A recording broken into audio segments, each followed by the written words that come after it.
Bonjour, bienvenue sur Impact TV. Aujourd'hui, nous allons parler justice avec une avocate, Maître Aminata Sonko. Maître, merci de m'accueillir dans votre bureau. Présentez-vous brièvement. Alors, je m'appelle Aminata Sonko, je suis avocate au barreau de Lyon maintenant depuis plus de 10 ans. Et j'exerce cette profession donc, sur Lyon et sur toute la France et également au niveau international. Avez-vous pratiqué une autre profession avant de devenir avocate? Alors oui, avant de devenir avocate, j'ai eu une autre vie. Alors, j'ai été journaliste, je faisais des chroniques à la radio. J'écrivais également des articles pour certains magazines. Et ensuite, je suis rentrée comme attachée territoriale au conseil régional de Rhône-Alpes.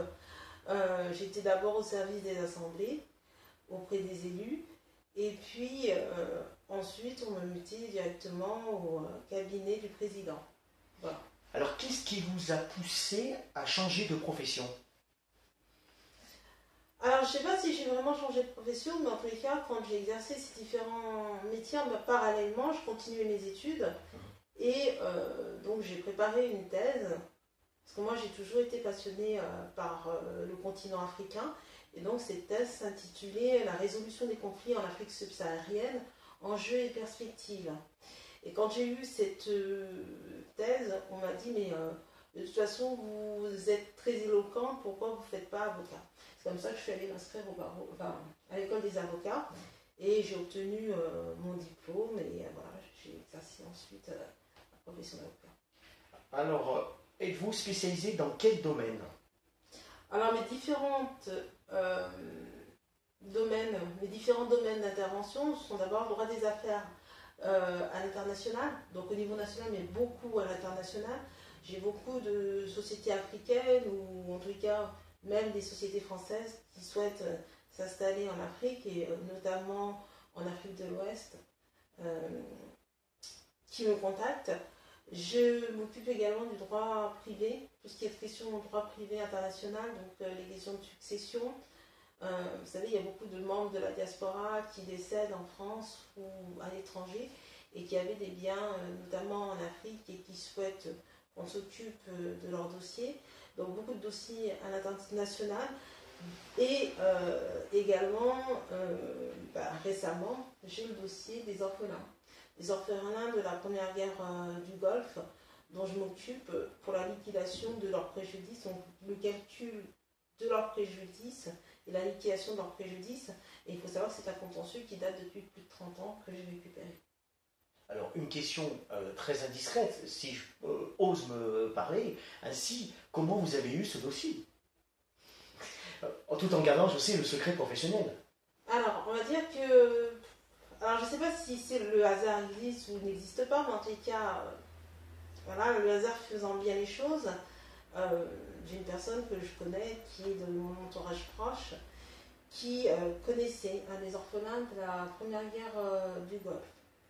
Et il m'a évoqué ce dossier, et tout en discutant, je lui ai dit, mais c'est bizarre, ça fait quand même 30 ans de contentieux. Et puis, elle a appelé une des responsables du collectif, et on a pu échanger. Et puis, en échangeant, ils se sont dit, de toute façon, nous, ça tombe bien, on voulait un avocat avec une stature internationale, parce qu'on a pris des avocats locaux, mais on a l'impression que le dossier piétine, et donc il faudrait qu'on puisse parler de ce dossier à l'international, et pour cela, on a besoin vraiment de quelqu'un qui soit à l'extérieur et puis qui puisse nous représenter. Mais le jour où ça va passer en justice, vous allez plaider où? En France ou au Sénégal? Non, c'est un dossier qui m'oppose à l'État du Sénégal. Il faut savoir que, alors je vais entrer un petit peu plus dans les détails, hein. Il faut savoir que c'est un dossier qui date des années 90, lors du premier conflit, hein, concernant la guerre du Golfe. Il faut savoir également que le Sénégal est doté d'une belle armée et souvent, dans le cadre notamment des résolutions de l'ONU, on dépêche des soldats qui doivent aller sur le terrain, sur des terrains internationaux. D'ailleurs, c'est même le cas actuellement au Mali. Mais pour en revenir à ce qui se passait dans le Golfe, donc plus de 90 soldats étaient partis, en tout cas en ce qui nous concerne, et ont emprunté un avion de l'Arabie Saoudite. Malheureusement, cet avion a fait un crash. Et lorsqu'il s'est crashé, bon, 90 personnes, plus de 90 personnes sont mortes, donc sont décédées, laissant derrière elles veuves et enfants. Et donc, d'après les derniers éléments qu'on a pu feuilleter, il y aurait eu des indemnisations versées par différents États. Donc, on nous parle du Koweït de l'époque, de l'Arabie Saoudite, puisque c'est un avion saoudien. Et également, on constate qu'il y a des résolutions de l'ONU qui parlent également, qui évoquent des indemnisations, sans rentrer dans les détails formels du dossier. Et donc, la question actuelle, c'est d'interpeller l'État, à savoir, mais il y a eu des indemnisations, l'avion était assuré, pourquoi cela fait plus de 30 ans que ni les veuves n'ont été indemnisées, ni les orphelins n'ont été indemnisés. Et quand je parle d'indemnisation, je ne parle pas forcément que de l'indemnisation financière. Alors c'est vrai que quand on parle d'assurance, on parle tout de suite de capital. Il y a également la prise en charge au titre du fait que ces soldats sont partis mourir en héros pour une nation. Et quelque part, les orphelins qui sont restés auraient dû être pris en charge, ne serait-ce que pour des bourses d'études par l'État du Sénégal. Et aujourd'hui, on se rend compte que rien n'a été fait. Donc il faut simplement interpeller en premier lieu l'État du Sénégal pour engager sa responsabilité et sa responsabilité de par le présent, mais également de par le passé. Qu'est-ce qui s'est réellement passé? Obtenir des réponses, parce que quand on regarde l'historique, on voit quand même qu'il y a eu des indemnisations. Où sont passées ces indemnisations et pourquoi n'ont-elles pas été versées donc là, une grosse partie aux familles éplorées. Donc tout ça, ça pose aujourd'hui question. Donc il y a un détournement, si je peux me permettre, un détournement d'argent, parce qu'ils ont été indemnisés, mais on ne sait pas où est passé l'argent. Alors je ne sais pas, enfin, en tout cas, ce n'est pas de la responsabilité du gouvernement actuel. Il faut être prudent dans ce type de dossier. En tout cas, aller pas à pas et interpeller, peut-être désarchiver, parce que aujourd'hui, plus de 30 ans après, ça relève des archives nationales, voire internationales. Et alors, s'il y a eu des tournements, on le saura de toute façon tôt ou tard. Si il y a eu un problème de, de traçabilité, on le saura également tôt ou tard. Si le dossier est bloqué par rapport à des paperasses administratives, on le saura également. Donc aujourd'hui, c'est trop tôt pour parler de détournement, mais vous savez très bien comment ça se passe en Afrique. L'État se sert déjà en premier, et après, les petites gens, soit on y pense, soit on n'y pense pas. Et la plupart du temps, on n'y pense pas. Ok, maître. Quel conseil, maintenant on va changer un peu de registre, quel conseil donneriez-vous à une jeune femme qui voudrait embrasser votre carrière? La persévérance, ouais, la persévérance, parce que alors c'est vrai que c'est une belle profession, mais les gens pensent tout de suite, avocat c'est du rêve. Vous avez toutes les séries américaines qui vous montrent la vie des avocats, etc. Et vous avez l'impression que c'est une vie de rêve. Et finalement c'est beaucoup de travail. C'est beaucoup de travail, c'est beaucoup de rigueur, c'est beaucoup d'énergie. Et si vous n'êtes pas persévérant ou rigoureux en fait dans cette profession, vous n'allez pas vous en sortir. Voilà. Et c'est vrai que c'est vraiment la persévérance. D'accord. Quelles sont vos perspectives d'évolution? Bonne question. Alors moi, quand j'ai embrassé la profession d'avocat, je me suis dit, bon, je ne ferai peut-être pas avocate toute ma vie, au bout d'un moment je changerai. Aujourd'hui, le métier d'avocat me plaît encore. J'ai 42 ans. Bon, très jeune. Ouais, je suis encore jeune, mais j'ai 42 ans, j'ai un beau cabinet. Aujourd'hui, j'ai 2 assistantes, une stagiaire. Alors, je dirais mes perspectives d'évolution, peut-être d'ouvrir un cabinet, pas qu'à Lyon, mais dans un territoire africain. Alors, ça peut être le Sénégal, ça peut être la Côte d'Ivoire, le Congo. Voilà. Mais en Afrique. Afrique francophone? Oui, Afrique francophone. Afrique francophone. On m'avait proposé le Ghana à une période, mais c'est vrai que moi j'ai plus d'attache, j'ai plus d'affinité avec l'Afrique francophone Et puis ma clientèle est surtout francophone. Donc aujourd'hui, en tout cas à court terme, voire à moyen terme, ce serait d'ouvrir une structure à l'international, et notamment en Afrique. Alors, maître, en tant que femme franco-sénégalaise, avez-vous connu des discriminations et du racisme dans votre profession? Alors, vous savez, si vous m'aviez posé la question peut-être il y a 10 ans, j'allais vous dire oui, parce que déjà j'avais moins d'expérience, et puis avec le temps, on voit les choses différemment. Dans la profession en tant que telle, je vais vous dire oui, et je vais vous dire non également, parce que c'est assez compliqué. Vous savez, quand j'étais plus jeune, quand il se passe quelque chose, on se pose plein de questions, on se dit ah, peut-être que c'est parce que je suis noire. Et alors je vais vous donner des anecdotes, mais je ne sais pas si c'est la discrimination en tant que telle ou si c'est plutôt des préjugés. Moi je dirais c'est plutôt des préjugés. Parce que la discrimination vous empêche en fait de faire carrière. Alors si je dis que j'ai subi de la discrimination, elle, de toute façon elle a fait carrière, elle a un beau cabinet, elle s'en est bien sortie. Non. Alors je dirais que non, j'ai subi des préjugés. Des préjugés liés à ma couleur de peau. Et aussi au fait que je sois une femme. Que je sois une femme et que je sois d'origine africaine. Mais excusez-moi, maître, par rapport à vos clients ou par rapport les deux. Les deux. Les deux. Et des fois par rapport à certains magistrats. Mais alors les préjugés c'était je vais vous donner une anecdote. Un jour je vais dans une autre juridiction, pas forcément à Lyon. Vous n'êtes pas forcément connu, puis vous arrivez, vous êtes jeune. Bon, je suis toujours jeune, mais à l'époque, je faisais vraiment plus jeune. Oui, il y a 10 ans. Vous avez de l'expérience maintenant. Voilà, il y a 10 ans, et puis physiquement, il y a 10 ans, j'avais peut-être pas le même gabarit, j'étais, voilà. Bon, j'arrive, et puis, avec ma mallette, enfin, mes dossiers sous le bras, et puis, bon, c'était un procureur, hein. Je l'ai su après. Et puis, il me dit, vous passez par l'autre porte. Parce que vous savez, il y a une porte pour le personnel judiciaire, et puis il y a une porte pour les justiciables lambda. Donc il me demande de passer à gauche. Je lui dis, mais je comprends pas, je dois passer par cette porte, je suis avocate. Parce que vous savez, on n'a pas à nous fouiller, on peut avoir des dossiers assez confidentiels ou liés par le secret de l'instruction, donc généralement, on a une dispense de fouille. Je lui dis, il est hors de question que je passe de l'autre côté. Non, non, non, non, vous passez de l'autre côté. Et puis il ferme la porte derrière moi. Et puis je me suis pas... Voilà, je me suis pas laissé faire. Je passe. Et puis le policier qui me dit, mais qu'est-ce qui se passe? Je dis, mais je suis avocat.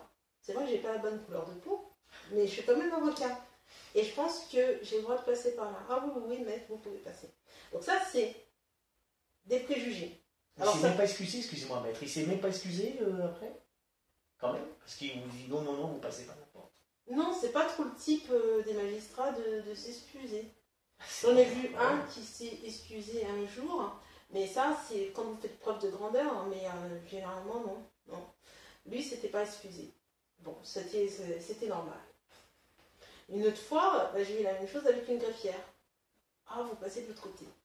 Je dis, mais non, mais je suis avocate. Non, non, non, vous devez passer de l'autre côté. Vous ne prenez même pas ce que je dis.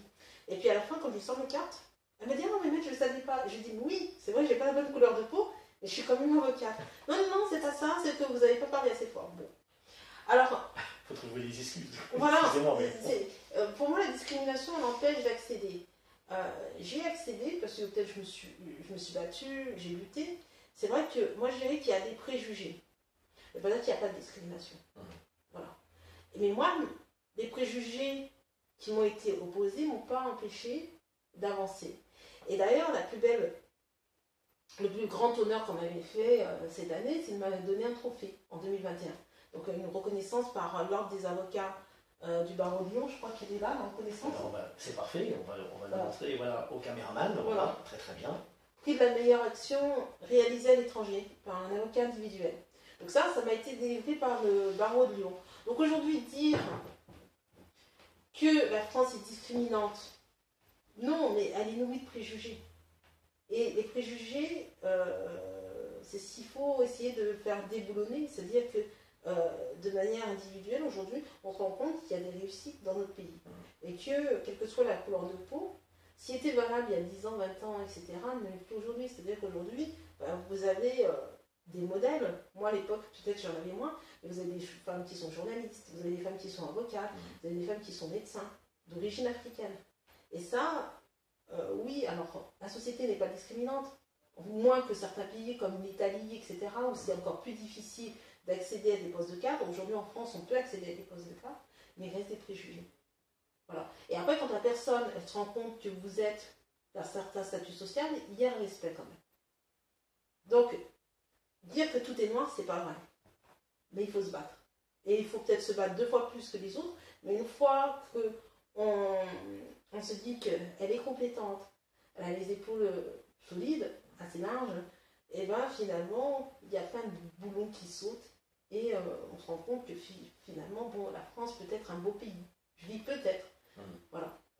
Si on arrive à faire sauter tous ces préjugés. C'est-à-dire que vous venez de me dire que en France, il y a quand même beaucoup plus de possibilités que dans certains pays européens, comme vous avez cité l'Italie. Oui, ouais. Oui. Regardez cette ministre d'origine africaine, je crois qu'elle était d'origine congolaise, qui, à chaque fois qu'elle allait à l'Assemblée italienne, se faisait huer. Dans la rue, des fois, elle se faisait cracher dessus, etc. En France, voilà. En France, bon, il y a eu le cas de Taubira, etc. Il y a toujours une limite. Il y a quand même ce respect dû à la fonction. C'est-à-dire que quand on sait que vous avez une fonction, on ne va pas aller trop loin. Voilà. Bon, il y aura toujours au début des préjugés, on va se dire, bon, on va être méfiant, etc. Mais si vous êtes efficace, si vous faites bien les choses, on va vous laisser. Vous êtes connu, reconnu quand même. Oui, on va vous laisser, voilà, on va vous laisser, on va vous reconnaître, on va dire, bon, elle est peut-être un noir, elle était d'origine africaine, mais elle est compétente. Voilà. Et c'est vrai, parce qu'aujourd'hui, comme je vous dis, il y a... Moi, quand des personnes viennent en stage, je leur dis, mais quel métier vous voulez faire? Il n'y a pas de verrou. C'est-à-dire qu'à un moment donné, en France, si vous avez les compétences, si vous avez les diplômes, eh ben, vous pouvez accéder à n'importe quelle fonction. Et surtout si vous vous battez encore beaucoup plus que les autres. Tout à fait. Mais si vous n'avez pas de diplôme, vous ne pouvez pas être médecin. Voilà. Que vous soyez blanc, noir, asiatique ou indien, si vous n'avez pas les diplômes, vous ne pouvez pas. À partir du moment où vous avez les diplômes, moi, j'ai jamais vu quelqu'un qui avait les diplômes et qu'on a empêché d'exercer. Voilà. Après, on peut empêcher d'exercer telle ou telle personne à cause du voile, mais ça, c'est encore une autre question. Mais en tout cas, en ce qui me concerne, moi, en tant qu'Africaine, aujourd'hui, je n'ai pas de discrimination par rapport à mon exercice. Je peux l'exercer comme je veux. C'est plutôt des préjugés, comme vous avez dit. C'est plus des préjugés. Bon. Mais en forme de racisme, parce que quand même, les préjugés, c'est quand même assez grave. Oui, fondés sur l'origine ethnique, ça c'est sûr, et surtout sur la couleur de peau, ça c'est sûr. Hein. Mais quand il y a la compétence, est-ce que le racisme disparaît? C'est ça qui est beau en fait. C'est-à-dire que quand la compétence est là, quand les actions sont là, ben, le racisme disparaît. On se dit, mais punaise, j'ai été idiot. Et c'est là qu'on voit que quand même, on est des intellectuels. Par exemple, dans ma profession, on a des intellectuels, on a des gens qui réfléchissent, on a des avocats. Et c'est vrai que si vous êtes compétent, aujourd'hui, un petit peu comme aux États-Unis, mais les États-Unis avaient quand même de l'avance sur nous, mais aujourd'hui, vous pouvez avoir des fonctions. Il y a des bâtonniers qui étaient d'origine africaine, il y en a un qui était à Grenoble d'origine malienne, je crois, un bâtonnier. Et ça, c'est magnifique, finalement. Il y a eu des maires en France qui étaient d'origine africaine. Donc il n'y a pas vraiment de verrou, en tout cas, ethnique, en France. Il va y avoir d'autres verrous liés aux préjugés, etc. Mais ce n'est pas des verrous qui vont vous empêcher d'exercer. C'est des verrous qui vont peut-être vous faire de la peine à un moment donné, mais si vous vous battez, si vous montrez votre compétence, au bout d'un moment, ça va sauter. Ok, maître, une dernière question. Est-ce que vous voulez dire quelque chose que j'aurais oublié de vous demander, mais à vous qui vous tienne à cœur dans votre profession? Dans ma profession, quelque chose qui me tient à cœur, c'est... en fait, j'aimerais... Mais je pense qu'on y est arrivé. Hein. Vous savez, moi j'avais beaucoup lutté pour qu'on soit plus solidaire dans notre profession. Pour que, en fait, il y ait une forme d'entraide entre avocats. Parce que quand vous arrivez, vous vous sentez souvent seul, vous dites que c'est un milieu de requins, parce qu'on est là pour gagner nos affaires. Hein. Moi, quand j'ai un dossier, je ne vais pas forcément faire de cadeaux à un autre confrère, etc. Donc moi, Aujourd'hui, j'aimerais qu'on développe cette confraternité, cette solidarité entre confrères, cette bienveillance. Voilà, c'est vrai qu'il y a, moi je pense qu'il y a de la place pour tout le monde. C'est vrai qu'aujourd'hui il y a beaucoup d'avocats en France, mais il y a de la place pour tout le monde.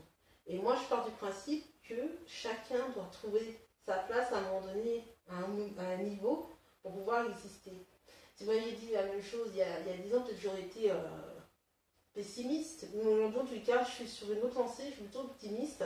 Et je me dis que, comme il y a de la place pour tout le monde, à nous de trouver une forme d'entraide qui permette à chacun de développer son activité. Moi, aujourd'hui, ça me rend triste parce qu'on me dit qu'il y a beaucoup d'avocats qui quittent notre profession parce qu'ils sont malheureux, parce qu'ils travaillent trop, parce que soit ils ne gagnent pas leur vie. Alors que quand vous rentrez dans ce métier, vous le faites par passion au départ. Moi, je ne connais pas un avocat, une personne qui a embrassé cette profession sans être passionné. Soit vous êtes passionné par le droit, en tout cas, vous êtes passionné par la justice. Quand vous êtes passionné par la justice, c'est quelque part, vous avez un bon fond et que vous avez une humanité. Et c'est pour ça que, comme je vous le disais, on est des intellectuels et quand vous mettez les personnes en face de leurs contradictions et en face de leur humanité, parce qu'on est tous des êtres humains. On parle d'être humain, donc être doté d'humanité. Donc quand la personne est dotée d'humanité, elle s'ouvre au monde, elle s'ouvre aussi à la différence, elle s'ouvre aussi à l'entraide. Donc ça, c'est le premier conseil que j'aimerais donner à mes confrères. Et j'aimerais également parler de ce que je fais aussi au niveau humanitaire en Afrique. Ah bon? Vous avez une association? Oui. Ah, parlons-en. Voilà, donc je suis présidente du Fonds international de solidarité pour l'Afrique. Alors c'est un fonds qui vise à aider les jeunes en France, dans les dom-toms, et aussi en Afrique. L'objectif au départ du fonds, c'était d'éviter que les jeunes prennent les pirogues. Voilà, en leur disant que l'Eldorado, vous pouvez l'avoir n'importe où. Pas forcément ce qu'en France. Alors c'est vrai, les gens vont dire c'est facile pour vous de parler, etc. Oui, parce que vous êtes en France, vous êtes avocate, oui, voilà. votre frère. Sauf que moi, j'avais rien aujourd'hui qui me destinait forcément à réussir dans un pays qui était étranger pour mes parents.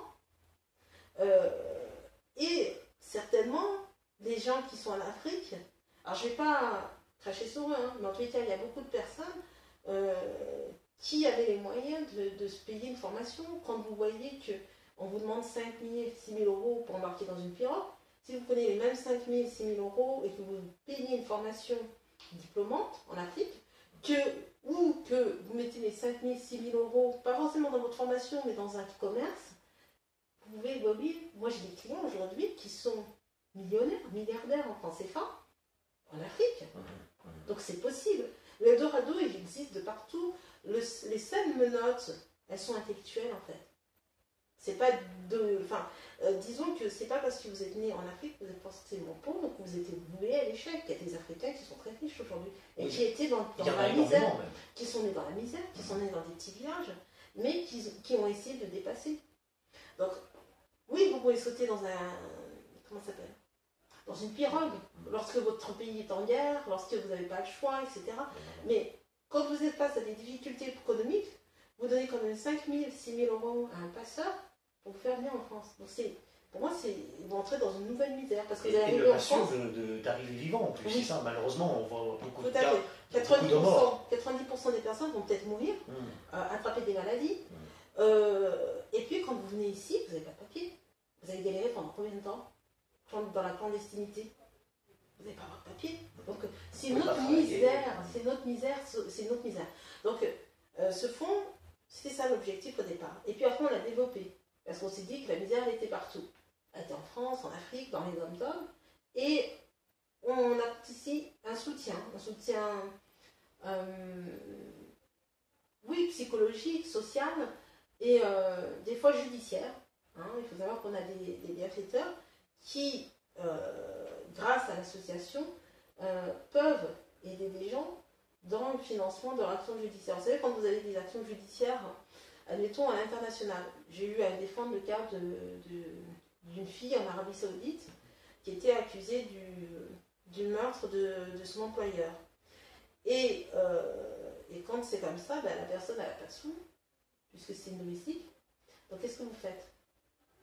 parce qu'il faut bien payer les communications, il faut bien payer, faut payer des fois les déplacements, voilà, Oui. même sur place, etc. Donc, Je suppose qu'il n'y a pas d'aide judiciaire là-bas. Non, voilà. non. Et c'est pas comme donc chez nous. vous faites appel à des bienfaiteurs, pas forcément pour ce dossier, mais pour d'autres dossiers qui peuvent être similaires. On fait appel à des bienfaiteurs qui vont aider ces personnes-là à soi même se nourrir, se vêtir, apporter une assistance psychologique, etc. Et dans certains cas, payer des frais de justice ou d'avocat pour pouvoir faire des recours. Donc voilà, donc cette association, parce que pour le moment c'est une association, elle s'appelle FISA. Et on va certainement prochainement la modifier et en faire une fondation. Parce que je pense qu'il y a beaucoup de choses à faire. Mais je suppose que vous n'êtes pas seul de travailler avec cette association. Non. Donc, non. On a des membres honoraires, on a des membres bienfaiteurs. J'ai un vice-président qui est Monsieur Lorsolde, avec qui je travaille beaucoup et qui est retraité, et qui a beaucoup d'expérience dans le conseil, dans l'accompagnement. Et je travaille également avec des juristes, des assistantes juridiques, avec toutes les personnes de bonne volonté, voilà, certains journalistes, voilà, des personnes de bonne volonté qui vont apporter un soutien. Et puis toutes ces personnes-là le font bénévolement. Et j'ai même des personnes qui ont assez les moyens et qui, même sans vouloir parler de défiscalisation, vont aider les personnes. C'est-à-dire que, d'ailleurs, ça passe même pas forcément des fois par notre association, c'est-à-dire qu'on fait un chèque directement à ces personnes-là pour leur venir en soutien. Vous savez. Et puis il y a également des personnes en Afrique qui n'arrivent pas à se soigner. Quand vous voyez des personnes qui doivent être évacuées vers le Maroc, parce que c'est le plus proche, vous êtes au Sénégal, vous avez une tumeur, on ne peut pas vous soigner sur place parce qu'il n'y a pas forcément de matériel adéquat, de personnel adéquat, on doit vous exfiltrer vers le Maroc, et sans argent, vous faites quoi? Vous ne pouvez pas vous soigner. Donc vous êtes obligé de faire appel à des membres bienfaiteurs, à des gens qui vont cotiser, qui vont dire, bon ok, je prends en charge le billet, moi je prends en charge l'opération, moi je prends en charge l'hébergement sur place, etc. Voilà. On peut appeler ça du grand humanisme. Oui, c'est de l'humanisme. Oui. C'est de l'humanisme. Voilà, c'est de l'humanisme et c'est quelque chose qui me tient à cœur. Et puis j'ai également cette école en Casamance dont je m'occupe et dont je prends en charge tous les mois. Là, c'était plus à titre personnel parce que voilà, je prends en charge tous les mois le salaire d'une enseignante. Parce que j'ai trouvé cette école dans un état un petit peu dramatique. Donc voilà, c'est un petit peu ma contribution. Et ça m'aide à me lever tous les jours et à me dire, voilà, je sais pourquoi je travaille. Je sais pourquoi je travaille ou pour qui. Parce que les gens peuvent se poser des questions, vous n'êtes pas marié, vous n'êtes pas dans un enfant, vous travaillez pour qui? Écoutez, je travaille un peu pour tout le monde. Voilà. Il y a des gens qui vont travailler pour leur famille. Moi, je ne vais pas dire que je vais travailler pour l'humanité, c'est pas ça. Mais je vais... Pour les plus faibles. Pour les plus faibles. Pour les personnes qui n'ont pas la chance d'avoir un soutien financier, psychologique. Même soutien psychologique. Vous savez, j'ai vu une fois au Sénégal une personne, elle était venue nous saluer et elle n'attendait rien. Et puis, elle vient nous parler, on discute, etc. Et puis on l'a trouvée dans une extrême pauvreté. Et puis j'ai été accompagnée d'un ami journaliste. Et l'ami journaliste lui a donné 400 francs CFA. Je crois que c'est 55 centimes d'euros, quelque chose comme ça. Si vous saviez comme elle était contente, cette dame. Parce que depuis des mois, il y avait personne qui lui avait donné quelques pièces. Et vous savez ce qu'elle a fait? Elle a marché. Alors nous, ensuite, on est parti en voiture dans un autre village. Et bien, elle a marché du village où elle était, de l'autre village, pour nous emmener des pommes de terre, pour nous remercier. C'est vraiment... Non, mais c'est vrai que voilà. la plupart des gens qui sont pauvres, ils ont un cœur extraordinaire. Ah oui, c'est extraordinaire. Et quand vous voyez ça, c'est magnifique. Alors, oui, alors moi je me dis, je fais les choses à mon niveau petit à petit, mais je ne suis pas toute seule. J'ai toute une équipe derrière qui m'aide parce que toute seule, on ne fait rien. Toute seule, on ne fait rien. On est obligé d'avoir des gens. Et toute seule. Et même quand vous donnez 10 euros, vous savez, en France, 10 euros, c'est insignifiant. En Afrique, vous vous rendez compte, c'est beaucoup. C'est beaucoup. Voilà. Ça permet de faire remplir une marmite, alors qu'en France, c'est compliqué. Merci maître de m'avoir accueilli. On vous souhaite une très très bonne continuation. Merci à vous. Merci. Merci de nous avoir suivis. Je vous donne rendez-vous pour une prochaine émission. Au revoir.